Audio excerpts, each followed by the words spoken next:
मैंने भी 62, 65 और 1971 की जंग देखी थी।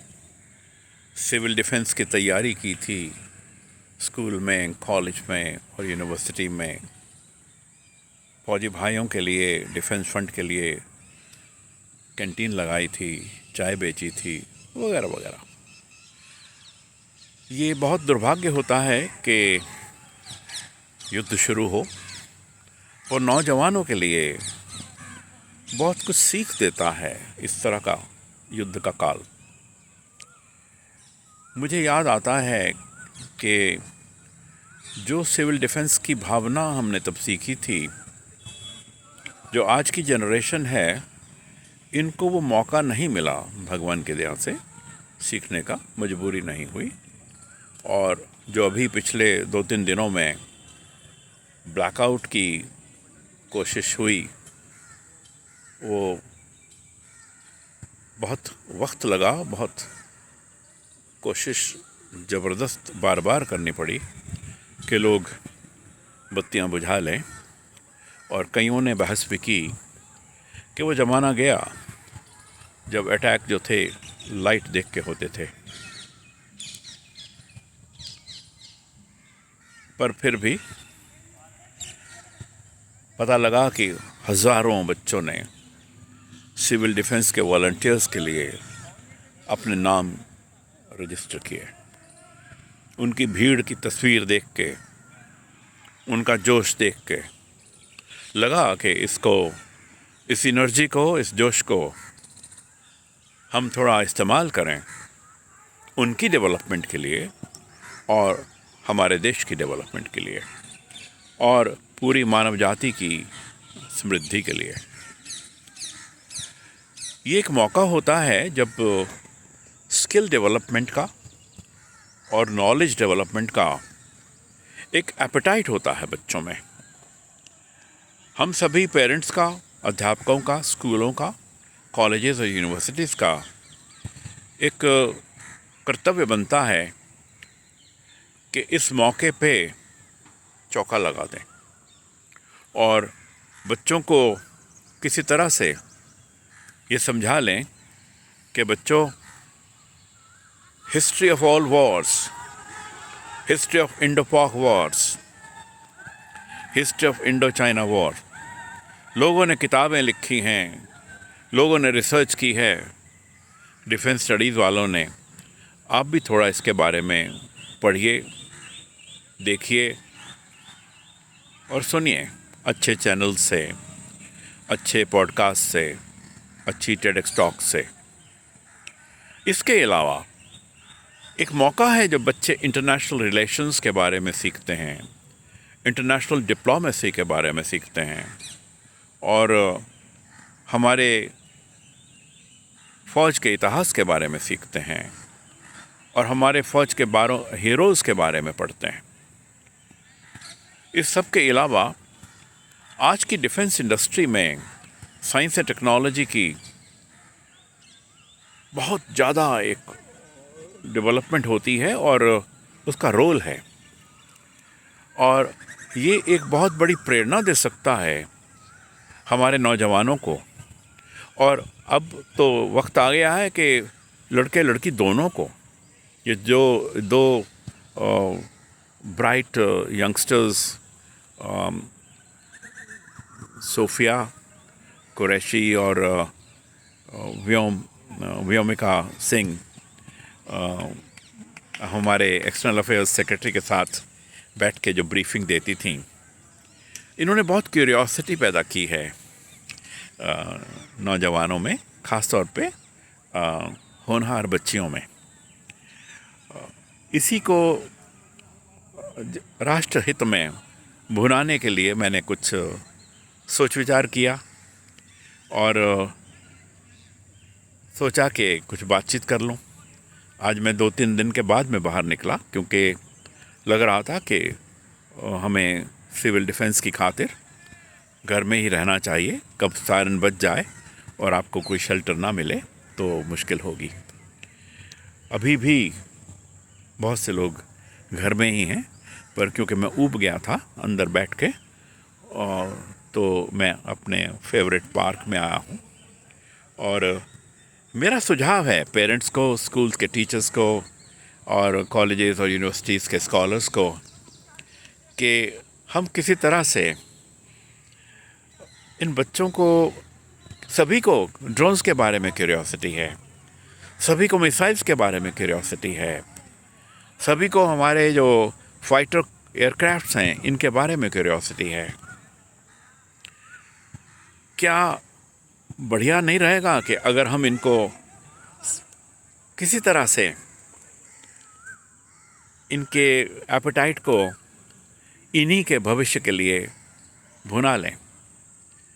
और जो नौजवान, ख़ास तौर पे मेरे विद्यार्थी मेरे YouTube पे आते हैं और अक्सर मेरे Facebook पे भी आते हैं, उनसे भी मैं, उनके माध्यम से भी ये अपील करूँगा कि ज्ञान विज्ञान के बारे में जन चेतना बढ़ाने की एक अमूल्य अपॉर्चुनिटी है, जो हमारी डिफेंस सर्विसेज को भी सपोर्ट देगी और हमारी जो डिफेंस पर्सोनेल हैं, हमारे नौजवान हैं जो अपनी जान की बाजी लगा के हमारे बॉर्डर्स पे मेहनत कर रहे हैं, उनको भी हौसला बढ़ाएगी और एक जज्बा देशभक्ति का और इंसानियत का पैदा होगा।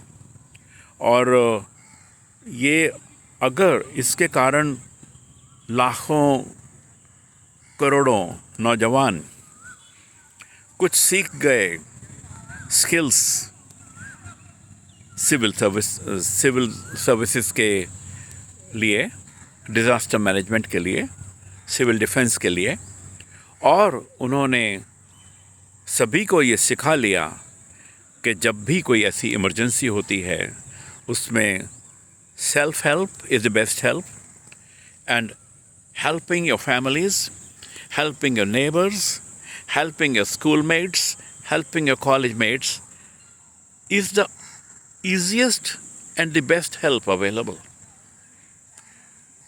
अब आई बात डिफेंस इंडस्ट्रीज़ पे। ये बच्चों को आज पता नहीं एहसास है कि नहीं है, doctor Kalam was called the missile man of India. आज जो भी हमारी ब्रह्मोस मिसाइल के बारे में चर्चा है कि हमारी शायद उसी मिसाइल ने, मुझे कोई कंफर्मेशन नहीं है पर कहीं पढ़ा मैंने कि जो हताश होके हमारे देश ने कल मतलब परसों की सुबह मजबूरी में 3 या 4 एयरफील्ड्स पे अटैक किया था। I must say self defence में किया था, क्योंकि पूरे बॉर्डर पे एक फ्रंट खोल दिया था हमारे पड़ोसी मुल्क ने। उसका कोई औचित्य नहीं था, मैं फिर कहूँगा, उनका खोलना, क्योंकि हमारे इनोसेंट टूरिस्ट को मारा उनके स्पॉन्सर्ड या उनके भेजे हुए टेररिस्ट ने, और हमारे देश को डिवाइड करने की कोशिश की 2 कम्युनिटीज़ में बहुत चालाकी से। पर हमारे कश्मीर के पूरे टूरिज़्म को ख़त्म करने की कोशिश की। हमने बर्दाश्त किया है, बहुत कुछ किया है। पार्लियामेंट पे हमारे अटैक हुआ है, हमारे बम्बे में अटैक हुआ है, सैकड़ों इनोसेंट लोग मरे हैं, देश के भी विदेश के भी हमारे देश में, जिसको कहते हैं इनफ इज़ इनफ। वो घड़ी आ गई थी हमारे देश के लिए, और हमने बहुत फटाफट सियानत से, बड़े दिल से और समझदारी से और पूरी कूटनीति से और डिप्लोमेसी से इस पूरे मसले का सामना किया है, और होपफुली इसके नतीजे आएंगे। एक नतीजा जो आ सकता है वो है हमारे नौजवानों को स्किल डेवलपमेंट में, उनके हौसले बढ़ाने में, उनकी दुनिया भर में नौकरियां लेने में, उनकी पढ़ाई लिखाई में, उनके रिसर्च पोटेंशियल डेवलप करने में, उनकी इनोवेटिव स्पिरिट को जगाने में बड़ा भारी योगदान हो सकता है इसका। तो नौजवानों, मेरे प्यारे यंगस्टर्स फ्रेंड्स, तकरीबन 3000 के करीब मेरे फेसबुक फ्रेंड्स हैं और ढेर सारे लोग हैं जिन्होंने मेरे लेक्चर्स को, छोटे छोटे वीडियोस को देखा है। उन सब से मैं कहूँगा इस बातचीत के माध्यम से कि आइए लपक लीजिए इस ज़बरदस्त अपॉर्चुनिटी को और अपने देश की डिफेंस DRDO को स्ट्रॉन्ग बनाइए, अपने भविष्य को स्ट्रॉन्ग बनाइए और सीख लीजिए उन देशों से। जो छोटा सा देश है इज़राइल, और भी कई छोटे से देश हैं, इनफैक्ट यूरोप के जो देश हमें बड़े बड़े वेपन सप्लाई करते हैं छोटे छोटे ही हैं, हमारी स्टेट्स के बराबर के हैं। ये एक इंडस्ट्री है, डिफेंस की इंडस्ट्री जो होती है, यही पीस टाइम में बाकी इंडस्ट्री को सपोर्ट करती है। हम बचपन में सुना करते थे जब ऑर्डिनेंस फैक्ट्रीज़ राइफ़ल नहीं बनाती पीस टाइम में, तो वो प्रेशर कुकर बनाती थी। तो ये एक एग्जाम्पल है। तो बच्चों, किसी भी बहाने से कुछ ज्ञान विज्ञान की चेतना जग जाए और आपकी इमेजिनेशन उठ जाए, आपको आसमान की बुलंदियों की तरफ सोचने की प्रेरणा देने लगे और आप ये मोटिवेशनल टॉक्स अपने आसपास में दें, अपने यंगर जनरेशन्स को दें और कुछ बढ़िया से यूट्यूब चैनल्स जहाँ पे आप ये जानकारी देख सकते हैं, डिज़ास्टर मैनेजमेंट की, सिविल डिफेंस की, technology and science of the robots, missiles, rockets, space science वगैरह में, तो मज़ा आ जाएगा। सभी को एकदम से लगेगा कि हमारे बच्चे भी, उनकी मन की उड़ान भी स्काई रॉकेटिंग हो गई उसकी भी। तो हर मुसीबत में भी कोई ना कोई अपॉर्चुनिटीज़ छुपी होती है। युद्ध हमको पसंद नहीं, हमारे देश ने कभी भी अपने मन से कभी युद्ध नहीं किया। हम बिल्कुल जब कभी युद्ध हो जाता है तो बहुत ही मजबूरी में उसमें रहते हैं और हमने कभी भी किसी को मारने की, कोई टेररिज्म करने की सोची नहीं।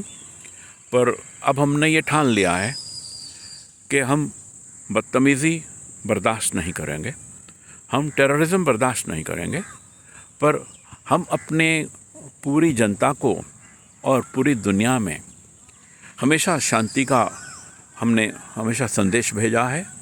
यूएनओ की सभी पीस कीपिंग फोर्सेस में हमारे नौजवान रहे हैं।